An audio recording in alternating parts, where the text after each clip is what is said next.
Hello అండి. ఈరోజు కథ అమ్మనా మరదల. రచయిత పరిమళ కళ్యాణ్ గారు. అబ్బాయి ఫోన్లో, నాన్న, ఎవరిని అడిగి ఈ పెళ్లి ఖాయం చేశారు? నాకు అస్సలు ఇష్టం లేదు.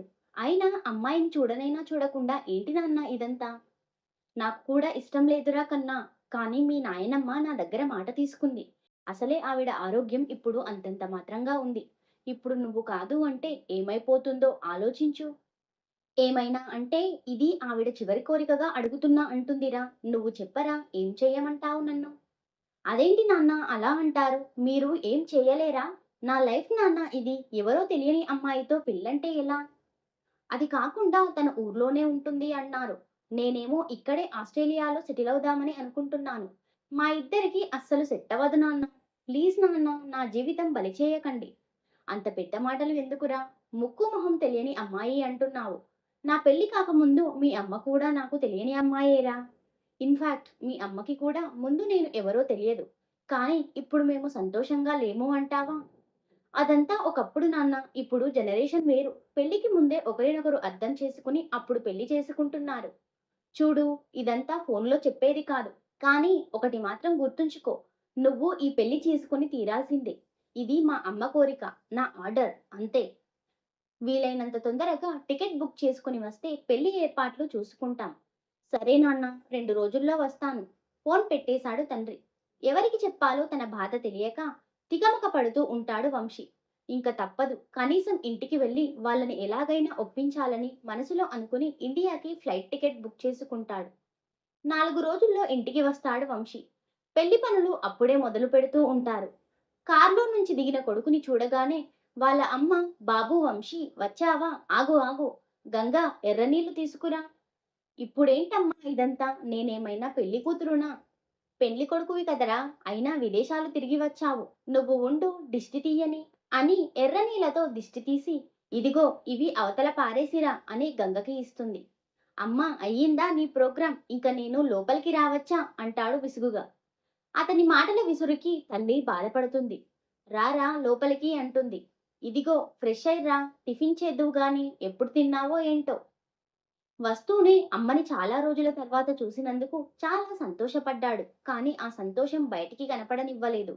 ఎందుకంటే తనకి ఇష్టం లేకుండా పెళ్లి చేస్తున్నారని. ఫ్రెష్ అయ్యి వస్తూనే అమ్మ, బాగా ఆకలేస్తుంది అనుకుంటాడు మనసులో.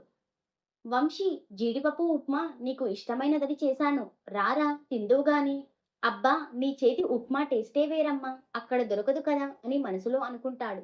కానీ పైకి చెప్పలేడు. కారణం ఇష్టం లేని పెళ్లి చేస్తున్నారని కోపం. ఆకలితో ఉండడం వల్ల ఉప్మా గబగబా తినేస్తూ ఉంటాడు. తింటూ అడుగుతాడు, అమ్మా, నాన్న ఎక్కడికి వెళ్లారు? పంతులు గారిని కలవడానికి వెళ్లారు, వస్తూ ఉంటారు. మాటల్లోనే వంశీ తండ్రి పరశురాం వస్తాడు. 4 రోజుల్లో పెళ్లి ముహూర్తాలు పెట్టించేశాడు పరశురాం. తండ్రిని చూడగానే కోపం వస్తుంది వంశీకి. తన ఇష్టం తెలుసుకోకుండా పెళ్లి చేస్తున్నారని. అంతే, వెంటనే ప్లేట్లో చెయ్యి కడిగేసుకుంటాడు. అమ్మా, నువ్వైనా చెప్పొచ్చు కదా నాన్నకి, నాకు ఈ పెళ్లి ఇష్టం లేదని. ఒరే, అది మీ నాయనమ్మ మాటరా. అవును, ఇంతకీ నువ్వు ఆవిడని కలిసావా? లేదు. ఇంతకీ ఎక్కడ ముసల్ది? ఆవిడనే అడిగేస్తాను. హా, అదిగో వస్తోంది, అడుగు ఆవిడనే అంటూ పైకి చూపిస్తుంది కళ్యాణి. వర్ధనమ్మ అప్పుడే మెట్లు దిగి వస్తూ ఉంటుంది. వర్ధనమ్మని చూడగానే వంశీ, హే ముసలిదాన, నిన్ను అసలు నీ ఆరోగ్యం వంక పెట్టుకొని నా పెళ్లి చేయాలని చూస్తావా? అది ఎవరో తెలియని అమ్మాయితో. అయినా నానమ్మ, నీకు ఇప్పుడు బాగానే ఉంది కదా, ఇప్పుడు సడన్ గా అది కాదురా, నా మాట వినురా. నానమ్మ, నువ్వు ఎంత చెప్పినా సరే నాకు ఈ పెళ్లి ఇష్టం లేదు అంతే. అయితే నేను ఏమైపోయినా పర్వాలేదు అంటావా? నీ ఆరోగ్యానికి నా పెళ్లికి ముడెందుకు వేస్తున్నావు? నాకు ఇష్టం లేని పెళ్లి చేసి నన్ను ఎందుకు ఇబ్బంది పెట్టాలని చూస్తున్నారు? ఒరేయ్, ఆ అమ్మాయిని చూసి అప్పుడు మాట్లాడు ఆ మాట. నీకు సరైన జోడీరా తను. అసలు పెళ్ళే నచ్చనప్పుడు అమ్మాయి నచ్చితే ఏంటి, నచ్చకపోతే ఏంటి? రేయ్, ఇది మా అమ్మ మాట, నా మాట. మా మాట కాదని ఏదైనా వెధవ వేషాలు వేయడానికి ట్రై చేశావో మాలో ఎవ్వరూ ఉండరు, అది గుర్తుపెట్టుకో. ఆ, అలా చేసేవాడినే అయితే అసలు ఇక్కడి దాకా వచ్చేవాడినే కాదు. మీ మాట మీద గౌరవం ఉంది కాబట్టి ఇక్కడికి వచ్చాను. లేకపోతే అక్కడే ఎవరో ఒకరిని చూసుకునేవాడిని. కానీ నా లైఫ్ ఇంత దారుణంగా ఉంటుందని ఊహించలేకపోతున్నాను. మీరంతా కలిసి నా జీవితం నాశనం చేయాలని ప్లాన్ చేస్తున్నారా? నువ్వు ఏమైనా చెప్పరా? ఈ పెళ్లి జరగాల్సిందే. నీ పెళ్లి చూడాలన్నది నా చివరి కోరిక. అదిగో అదే, అలాగే నన్ను బ్లాక్‌మెయిల్ చేస్తున్నారు. చూడు వంశీ, ఇది నీ జీవితానికి సంబంధించింది అని నాకు తెలుసు. అలాగే నీకు ఏది మంచో, ఏది చెడో కూడా నాకు తెలుసు. ఇంకేం ఆలోచనలు పెట్టుకోకుండా పెళ్లికి రెడీ అవ్వు. వంశీ ఏమీ అనలేక విసురుగా తన గదిలోకి వెళ్ళిపోతాడు. గదిలోకి వెళ్ళి ఆలోచిస్తూ ఉంటాడు. హాయిగా ఆస్ట్రేలియాలో సెటిల్ అయిపోదాం అనుకుంటే ఇప్పుడు పెళ్లి గిల్లి అని నా ప్రాణం తీస్తున్నారు. పోనీ ఎలాగోలా తప్పించుకుందాం అనుకుంటే ఆ అవకాశం కూడా లేకుండా చేశారు. నాయనమ్మని అనాలి ముందు. అయినా ఆవిడ అడిగిందే అనుకో. నాన్న మాత్రం ఎలా ఒప్పుకున్నారు? ఆవిడ కోసం నాకు ఇష్టం లేని పెళ్లి చేస్తారా? అయినా అసలు అమ్మాయి ఎవరు? తను ఎలా ఒప్పుకుందో? తనకు ఏమైనా తెలుసా? నన్ను చూసిందో లేదో? తనని కూడా ఇలాగే బెదిరించి ఒప్పించారేమో? రూమ్‌లో కాలు కాలిన పిల్లిలా తిరుగుతూ ఆలోచిస్తూ ఉంటాడు. ఈలోగా కళ్యాణి గదిలోకి వస్తుంది. అలా తిరుగుతున్న వంశీని చూసి, ఏంట్రా అలా ఉన్నావు అంటుంది. బలవంతాన ఆస్ట్రేలియా నుంచి రప్పించి ఇష్టం లేని పెళ్లి చేస్తుంటే ఇలా కాక ఎలా ఉంటాను? కొంచెం నేను చెప్పేది విను వంశీ. నన్ను విసిగించకమ్మా. నీకే కాదు మీ నాన్నకి కూడా అసలు ఈ పెళ్లి ఇష్టం లేదు. కానీ మీ నాయనమ్మ కోసం ఒప్పుకున్నారు. అది మీ నాన్న వాళ్ళ అమ్మ మాటకి ఇచ్చే గౌరవం. అర్థం కానట్టు చూస్తాడు వంశీ. అవునురా, మీ బామ్మ కోసమే ఈ పెళ్లికి ఒప్పుకున్నారు మీ నాన్న. అసలు నువ్వు పెళ్లి చేసుకునేది ఎవరినో కాదు, మీ అత్త కూతురినే. అత్త కూతురా అని ఆశ్చర్యపోతాడు వంశీ. అసలు నాకు ఒక అత్త ఉందా? నాకు ఇప్పటి వరకు ఎవరూ చెప్పలేదు. మీ నాయనమ్మకి మీ నాన్న తర్వాత చాలా మంది పుట్టి చనిపోయారు. అలా చాలా సంవత్సరాల తర్వాత మీ అత్త కావేరి పుట్టింది. కావేరిని చాలా గారాబంగా పెంచారు అందరూ. తను ఆడిందే ఆట, పాడిందే పాటగా సాగింది ఆ ఇంట్లో. తను ఏమి అడిగినా క్షణాల్లో చేసి పెట్టేవారు. అలాంటిది అంత పని చేస్తుందని ఎవరూ అనుకోలేదు అని కంటతడి పెట్టుకుంది కళ్యాణి. అమ్మ కళ్ళల్లో నీళ్లు చూసిన వంశీ కరిగిపోయాడు. అమ్మా, ఏమైంది? ఎందుకు బాధపడుతున్నావు? ఏం లేదు లేరా. మరి ఏమైందో చెప్పమ్మా. అంత అల్లారుముద్దుగా పెంచడం మా తప్పు అని రుజువు చేసింది. మీ నాన్నగారికి కావేరికి వయసులో ఎక్కువ తేడా ఉండడంతో ముందు మా పెళ్లి చేశారు. కానీ నేను కావేరిని కూడా నా కూతురులాగా చూసుకున్నాను. అలా 3 ఏళ్లు గడిచాయి. నువ్వు నా కడుపున పడ్డావు. నువ్వు పుట్టిన తర్వాత నీకు ఏడాది నిండేలోపే మీ అత్తకి పెళ్లి చేయాలని అనుకున్నాము. మీ తాతగారు చూసి చూసి ఒక మంచి సంబంధాన్ని తెచ్చారు. పెళ్లి చూపుల్లోనే అమ్మాయి నచ్చింది అని చెప్పారు. ఒక మంచి రోజు చూసుకుని తాంబూలాలు మార్చుకుందాం అనుకుంటూ ఉండగా ఆ రోజే మంచిదని పంతులు గారు చెప్పారు. ఇక అప్పటికప్పుడే మీ అత్తకి నిశ్చితార్థం కూడా జరిగిపోయింది. మీ తాతగారు మీ నాన్నగారు ఎంతో సంతోషించారు. కానీ ఆ సంతోషం ఎంతోసేపు నిలవలేదు. మీ అత్త ఎవరినో ప్రేమించిందని, ఈ పెళ్లి తనకిష్టం లేదని అందరితో చెప్పింది. నిశ్చితార్థం అయిపోయాక పెళ్లి క్యాన్సిల్ చేసే ప్రసక్తే లేదని, ఈ పెళ్లి జరిగి తీరాల్సిందే అని మీ తాతగారు పంతం పట్టారు. గదిలో ఏడుస్తూ ఉన్న కావేరి దగ్గరకు వెళ్ళాడు పరశురాం. అన్నయ్య, నువ్వు కూడా నాకు అన్యాయం చేస్తావా? తెలిసి తెలిసి ఇష్టం లేని పెళ్లి చేసుకోమంటావా అని అడిగింది కావేరి. నాన్న, కావేరికి ఇష్టం లేదు అంటోంది కదా నాన్న. అసలు తను ఎవరిని ప్రేమించిందో ఒకసారి తెలుసుకుంటే బాగుంటుంది కదా నాన్న అన్నాడు పరశురాం. అవసరం లేదు. అది ఎవరిని ప్రేమించినా సరే వాడితో మాత్రం పెళ్లి జరగదు. ఎవడైనా సరే వాడిని మర్చిపోయి అది ఈ పెళ్లి చేసుకోవాల్సిందే. ఇది నా పరువు ప్రతిష్టకి సంబంధించిన విషయం. నాన్న, మనిషి కన్నా పరువు ప్రతిష్టలే ముఖ్యం అంటారా? నువ్వు ఏమైనా చెప్పు, ఎన్నైనా చెప్పు. ఈ పెళ్లి జరగాల్సిందే. ఇదే నా చివరి మాట. పరశురాం అలా ఎంత నచ్చజెప్పినా వాళ్ళ నాన్న వినలేదు. కావేరికి నచ్చజెప్పడానికి చూశాడు పరశురాం. ఇష్టం లేని పెళ్లి చేసుకుని జీవితాంతం బాధపడుతూ ఉండమంటారా? చెప్పు అన్నయ్య అని ఏడుస్తూ వెళ్ళిపోయింది కావేరి. ఆ మర్నాడు ఉదయం లేచి చూసేసరికి కావేరి ఇంట్లో లేదు. తన గదిలో ఉత్తరం దొరికింది. అందులో ఇలా రాసి ఉంది. నాన్న, అన్నయ్య, నన్ను క్షమించండి. మీ మాట కాదని వెళ్ళిపోతున్నాను. ఇష్టం లేని పెళ్లి చేసుకుని జీవితాంతం బాధపడుతూ ఉండే కన్నా ఇష్టపడే వాళ్ళతో ఎంతకాలం అయినా సంతోషంగా ఉండగలము. అందుకే నాకు నచ్చిన, నన్ను ఇష్టపడిన వాళ్ళతో వెళ్ళిపోతున్నాను. చివరిగా ఒక మాట అన్నయ్య. నా కోసం ఇన్ని చేసిన మీరు, నా ఇష్టాయిష్టాలు అన్నీ ముందే తెలుసుకుని అన్నిటినీ నెరవేర్చిన మీరు, నా జీవితంలో అతి పెద్ద విషయం అయిన నా పెళ్లి విషయంలో మాత్రం నా ఇష్టంతో సంబంధం లేకుండా చేస్తున్నందుకు నాకు చాలా బాధగా ఉంది. అసలు నేను ఇష్టపడే వ్యక్తి ఎవరు అని ఒకసారి అడిగి ఉంటే బాగుండేది. అది ఎవరో కాదన్నయ్య, మీ స్నేహితుడు సురేష్. ఈ మాటకి మీకు కోపం రావడం సహజం. కానీ ఇందులో ఆయన తప్పేమీ లేదు. నా బలవంతం మీదే ఇలా చేస్తున్నారు. ఆయనని తప్పు పట్టకండి. నా మీద కోపం ఆయన మీద పెట్టుకోకండి. ఇట్లు మీ కావేరి. ఆ ఉత్తరం చదవగానే హతాశుడయ్యాడు పరశురాం తండ్రి. కావేరి ప్రేమించింది తన స్నేహితుడు సురేష్‌ని అని తెలిసి కూడా పరశురాం కూడా కోపోద్రిక్తుడు అయ్యాడు. అప్పటి వరకు చెల్లెలి మీద ఉన్న అభిమానం కాస్త కోపంగా మారిపోయింది. వాడు ఆ సురేష్ నమ్మకంగా ఉండి ఇలా చేస్తాడా? తిన్నింటి వాసాలు లెక్కబెడతాడా? ఇంత మోసం చేస్తాడా అని ఆవేశపడతాడు. ఇక మీదట నా చెల్లెలు లేదు, చచ్చిపోయింది అనుకుంటాడు. కూతురు వెళ్ళిపోయింది అనే బాధతో మంచం పడతాడు తండ్రి. కొన్నాళ్ళకి అదే బాధతో కన్నుమూస్తాడు. చివరి క్షణంలో కూతురు గుర్తొచ్చి బాధపడతాడు. కావేరి ఎప్పటికైనా మనల్ని గుర్తుపెట్టుకుని ఇంటికి తిరిగి వస్తే తనని ఏమీ అనొద్దు. వారిని అంగీకరించండి అని కొడుకు దగ్గర మాట తీసుకుని వెళ్ళిపోతాడు. అదిరా జరిగింది. కానీ మీ నాన్నగారికి చెల్లెలి మీద, స్నేహితుడి మీద కోపం అలాగే ఉంది. మీ నాయనమ్మకి ఒంట్లో బాగాలేనప్పుడు డాక్టర్ గారు జాగ్రత్తగా ఏ టెన్షన్ పెట్టుకోకుండా ఉండమన్నారు. అందుకే చివరి రోజులలో అయినా కూతుర్ని, అల్లుడిని, మనవల్ని చూడాలి అనిపించింది. ఎంక్వైరీ చేస్తే మీ అత్త వాళ్ళు ఈ ఊర్లోనే ఉంటున్నారని, తనకి ఒక కూతురు అని తెలిసింది. అలా నీ పెళ్లి మీ అత్త కూతురుతో నిశ్చయించారు. అంతా విని బెడ్ మీద కూర్చునిపోతాడు వంశీ. అంటే ఇప్పుడు నేను పెళ్లి చేసుకోబోయేది మా అత్త కూతురునేనా? కానీ నాన్న, అప్పుడు అత్తకి ఇష్టం లేని పెళ్లి చేయబోయారు. ఇప్పుడు నాకు ఇష్టం లేని పెళ్లి చేస్తున్నారు. అప్పటికి ఇప్పటికి ఏమీ తేడా లేదు. అత్త తనకి నచ్చిన వాడితో వెళ్ళిపోయింది కానీ, ఇప్పుడు నేను అలా చెయ్యను. మళ్ళీ నేను కూడా అదే పని చేసి మిమ్మల్ని ఇంకొక్కసారి బాధ పెట్టను. బెడ్‌పై కూర్చొని ఆలోచిస్తూ ఉండగా పక్కనే టేబుల్ మీద తన శుభలేఖ కనిపించింది. నా పెళ్లి శుభలేఖ ఎలా ఉందో చూద్దాం అనుకుంటూ చేతిలోకి తీసుకున్నాడు. పైనుంచి ఒకసారి ఆ శుభలేఖ తడిమి చూస్తాడు. ఓపెన్ చేసి చదువుతాడు. వధూవరుల పేర్లు: వరుడు చిరంజీవి వంశీ, వధువు చిరంజీవి లక్ష్మి సౌభాగ్యవతి మధుప్రియ. మధు అన్న పేరు దగ్గర ఆగిపోతుంది వంశీ దృష్టంతా. ఆ అక్షరాలను తడిమి తడిమి చూస్తాడు. మ మ మధు. ఆ పేరు చదువుతుండగానే తన పెదాలపై సన్నని చిరునవ్వు వెలిసింది. మధు ఎవరు? ఆ మధు తను పెళ్లి చేసుకునేది ఒక్కరేనా? శుభలేఖలో ఉన్న మధుప్రియ, ఆ మధు ఒకరేనా అని వంశీకి అనుమానం వస్తుంది. తన డౌట్ క్లియర్ చేసుకోవడానికి వెంటనే తన ఫ్రెండ్‌కి ఫోన్ చేస్తాడు. హలో రవి, అరే మన క్లాస్‌లో మధు ఉంది కదా! ఆ మధు పూర్తి పేరేంటిరా? హలో వంశీ, ఏంట్రా అలా అడుగుతున్నావు? ముందు చెప్పరా? మధు, మాధవీరా? ఓహ్ మాధవీనా? సరేలే ఉంటా. రేయ్ ఏంట్రా ఇది? ఫోన్ చేశావు, మధు పేరు అడిగావు, ఉంటా అంటావు. ఏంట్రా ఏమైందిరా చెప్పు సరిగ్గా? ఏమీ లేదురా, కొంచెం పనుంది, మళ్ళీ చేస్తాను అని ఫోన్ కట్ చేస్తాడు. ఛ!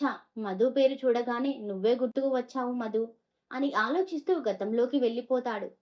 Intermediate second year physics class జరుగుతోంది. మధ్యలో ఎక్స్‌క్యూజ్ మీ సార్, నేను లోపలికి రావచ్చా అని అడిగింది ఒక అమ్మాయి.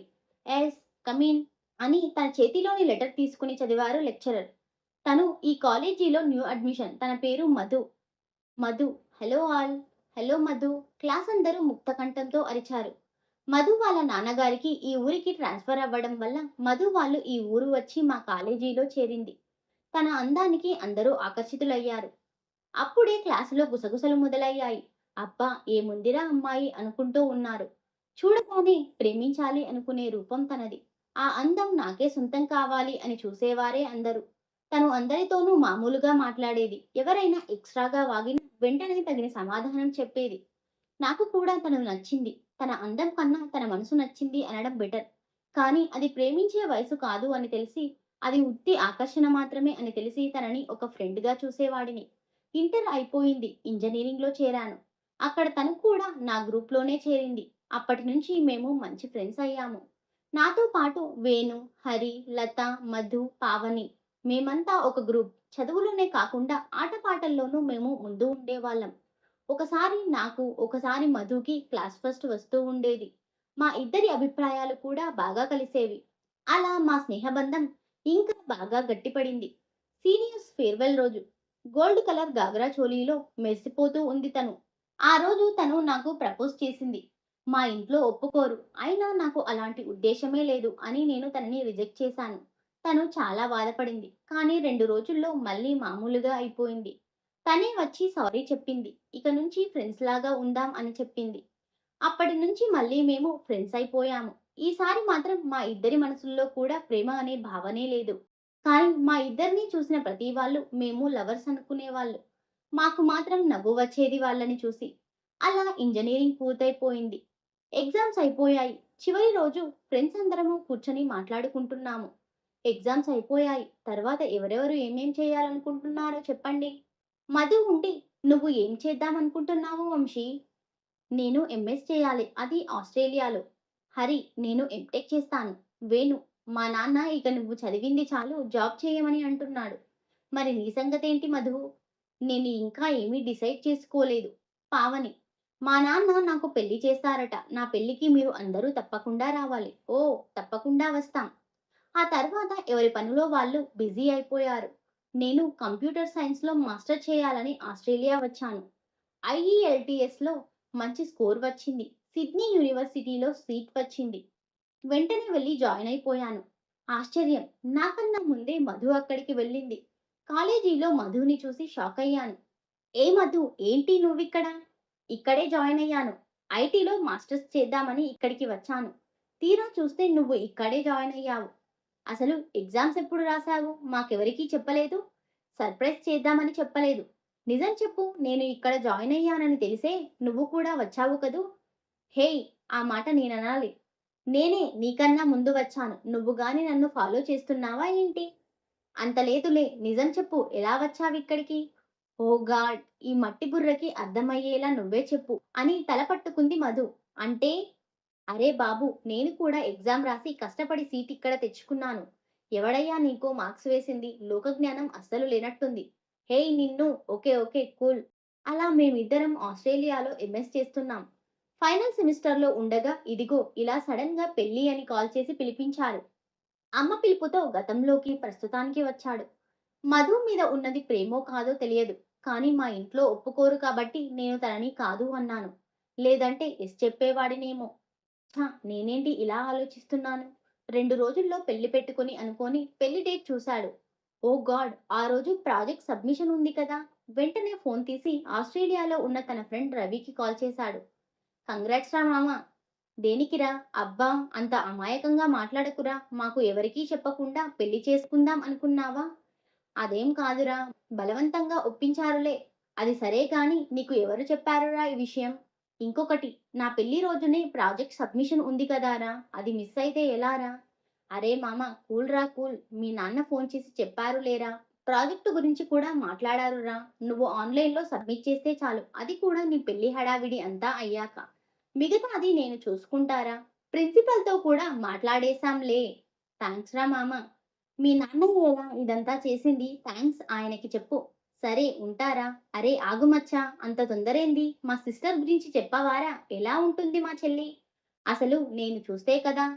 అదేంటి బావ, చూడకుండానే ఒప్పుకున్నావా? తంతారా నిన్ను? చెప్పానా బలవంతంగా చేస్తున్నారు పెళ్లి అని? ఓహో! సరే గాని రేయ్, మధు ఉందారా అక్కడ? ఎవరు మాధవీనా? తను నువ్వు ఇండియాకి వెళ్ళిన రోజే తను కూడా ఎందుకో అర్జెంట్ అని చెప్పి ఇండియాకి వెళ్ళిపోయిందిరా. వీలైతే తనని కాంటాక్ట్ చెయ్యి. నా దగ్గర తన లోకల్ నంబర్ లేదురా. నాకు కూడా తెలియదురా. సరేరా బావ, అమ్మ పిలుస్తోంది ఉంటాను. వన్స్ అగైన్ కంగ్రాట్స్ రా మామ. పెళ్లి ఫోటోస్ షేర్ చేయడం మర్చిపోకురా. ఆపరా ఎదవ. సరే ఉంటా. ఒరేయ్ వంశీ, ఎన్నిసార్లు పిలవాలిరా నిన్ను? ఏం చేస్తున్నావు ఆ గదిలో? ఏం లేదమ్మా, ఫ్రెండ్‌తో మాట్లాడుతున్నాలే. సరే గాని కిందకి రా, అందరూ వచ్చారు నీకోసం. సరే అమ్మా. పెళ్లి రోజు రానే వచ్చింది. వంశీకి మనసంతా అదోలా ఉంది. తప్పనిసరి పరిస్థితుల్లో పెళ్లికి ఒప్పుకున్నాడే గాని పెళ్లి మీద మాత్రం ఇష్టం లేదు. పెళ్లి కొడుకులా తయారయ్యి గదిలో కూర్చున్నాడు. అసలు ఇంతకీ అత్తయ్య వాళ్ళు, నాన్న వాళ్ళు ఎలా కలిశారు? నాన్న పెళ్లికి ఎలా ఒప్పుకున్నారు అని ఆలోచిస్తున్నాడు. గదిలోకి నాయనమ్మ వర్ధనమ్మ వచ్చింది. నాయనమ్మ, నాదో డౌటు. అసలు అత్తయ్య వాళ్ళు ఇక్కడే ఉంటున్నట్టు ఎలా తెలుసుకున్నారు? మీ ఆంజనేయులు బాబాయ్ లేడు, ఆయనే చెప్పాడు మీ అత్తయ్య వాళ్ళ గురించి. ఎవరికీ తెలియని విషయం ఏంటంటే ఆంజనేయులుకి మీ అత్తయ్య వాళ్ళ గురించి తెలుసుకోమని చెప్పింది నేనే. నేనే మీ అత్తయ్యని మీ నాన్న దగ్గరికి వచ్చేలా చేశాను. మీ అత్తయ్య వాళ్ళ ఆయన వచ్చి మీ నాన్నని క్షమించమని అడిగితే చెల్లెలు మొహం చూసి ఒప్పుకున్నారురా మీ నాన్న. ఈలోగా నా ఆరోగ్యం బాగా లేకపోవడంతో మీ నాన్నకి ఇష్టం లేకపోయినా నా కోసం మీ అత్త కూతురుని నీకు ఇచ్చి చేయడానికి ఒప్పుకున్నాడు. పెళ్లి మండపంలో పచ్చని తోరణాలు, ముత్యాల పందిరి బంధువులతో కలకలలాడుతుంది. పెళ్ళికొడుకు మొహంలో వెలుగులేదు. పంతులు గారు చెప్పినట్టు పూజదంతు అంతా చేస్తున్నాడు కానీ ధ్యాస మాత్రం ఇక్కడ లేదు. పెళ్లి కూతురుని తీసుకొచ్చారు. పెళ్లి కూతుర్ని నన్ను ఎదురెదురుగా కూర్చోపెట్టి తెల్లని అడ్డుతెర కట్టారు. ఆ తెర మీద అందంగా రాసి ఉంది, మధు వెడ్స్ వంశీ. తను ఎవరో, ఎలా ఉందో చూడాలని చిన్న ఆతృత మొదలైంది నాలో. అన్ని మనస్కంగానే జీలకర్ర బెల్లం తన తలపై పెట్టాను.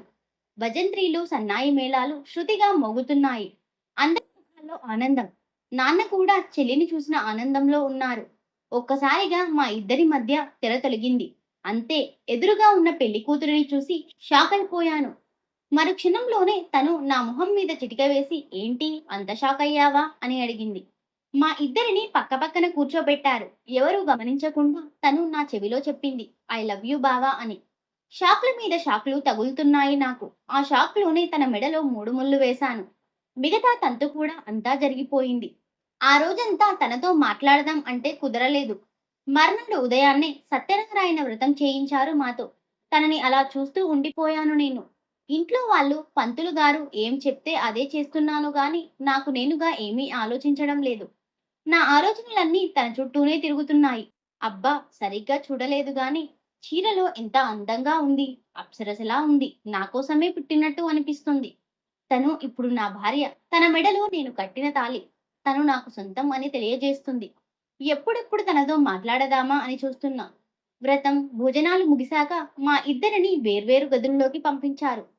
సాయంత్రం రిసెప్షన్ అయ్యాక అత్త వాళ్ళ ఇంటికి బయలుదేరాము.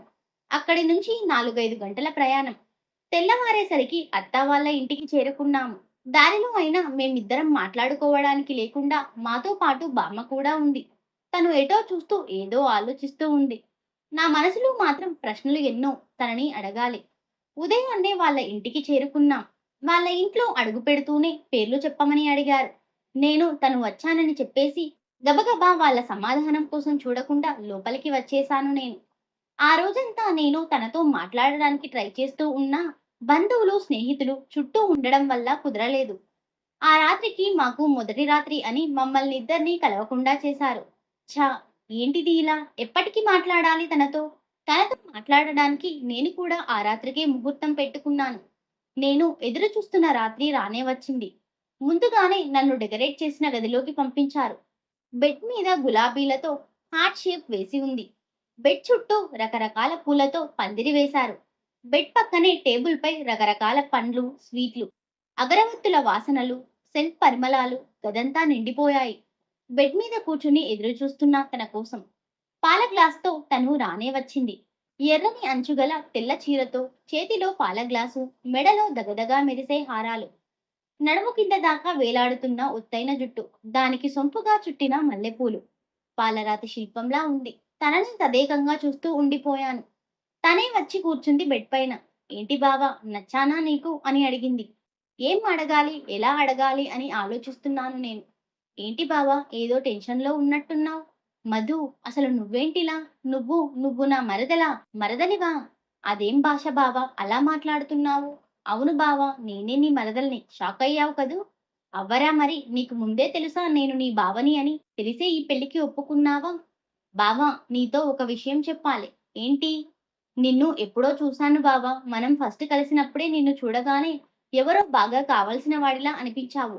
మీ నాన్న పోలికలు బాగా కనిపిస్తున్నాయి నీలో. ఒకసారి అమ్మ నిన్ను కాలేజీలో చూసింది. వాళ్ళ అన్నయ్య పోలికలు నీలో ఉండడంతో ఇంటికి వచ్చి మావయ్య ఫోటోలు తీసి చూసి వాళ్ళ అన్నయ్య కొడుకువే అనుకుంది. నీ వివరాలు కాలేజీలో ఎంక్వైరీ చేస్తే తెలిసాయి. అప్పుడు తెలిసింది నీ గురించి, మీ నాన్న గురించి. అమ్మ జరిగిందంతా చెప్పి అమ్మ బాధపడింది. అప్పుడే నేను ఒక నిర్ణయానికి వచ్చాను. నిన్ను పెళ్లి చేసుకుని విడిపోయిన అన్నా చెల్లెళ్ళని, స్నేహితులని కలపాలని. అప్పటి నుంచి నిన్ను ఫాలో చేస్తూ నువ్వు ఎక్కడ జాయిన్ అయితే అక్కడికి వచ్చాను. ఆస్ట్రేలియా కూడా. నాన్న వద్దు అంటున్నా బలవంతాన ఒప్పించాను నీకోసం. అమ్మని, మావయ్యని కలపాలి అనుకుని నీతో మూవ్ అయ్యాను, కానీ నాకు తెలియకుండానే నిన్ను నేను ప్రేమించేశాను. పూర్తిగా నీ ప్రేమలో మునిగిపోయాను. అమ్మకి ఒంట్లో బాగోలేనప్పుడు మావయ్యని చూడాలి అని బాధపడింది. మీ నాన్నకి, మా నాన్నకి స్నేహితుడు, చుట్టం అయిన ఆంజనేయులు మావయ్య ఇంటికి వచ్చారు. ఆయన ద్వారా విషయాలు తెలుసుకుని ఇదిగో ఇలా మన పెళ్లికి ముహూర్తం పెట్టించాము. లవ్ యూ బావా! ఇప్పుడైనా నన్ను యాక్సెప్ట్ చేస్తావా? అమ్మ నా మరదలా, ఎంత ప్లాన్ వేశావే! అసలు కొంచెం కూడా అనుమానం రాకుండా. వామ్మో! వామ్మో! మూతి ముడుచుకు కూర్చున్నాను నేను. అలిగితివా ప్రియా? అలకమానవా? ప్రియమారగా నీ దాసిని ఏలజాలవా వచ్చి బతిమాలింది. బావా చెప్పు బావా, నువ్వు నన్ను ప్రేమిస్తున్నావా లేదా? ఒక నిట్టూర్పు విడిచి, ఇప్పుడు కాదే, నీ ప్రేమలో ఎప్పుడో పడిపోయాను మధు. కానీ నాన్న సంగతి తెలిసి పైకి చెప్పలేకపోయాను అంతే. కానీ నిన్ను రిజెక్ట్ చేసి నేను చాలా ఫీల్ అయ్యాను. ఇప్పటికైనా నువ్వు నా సొంతం అయ్యావు. వంశీ కౌగిట్లో ఒదిగిపోయింది మధు. ఈ కథ ఎలా ఉందో కమెంట్ బాక్స్‌లో కమెంట్ చేయండి ఫ్రెండ్స్. అలాగే మరిన్ని కథల కోసం మా ఛానల్‌ని సబ్స్క్రైబ్ చేసుకోండి. Thank you for watching.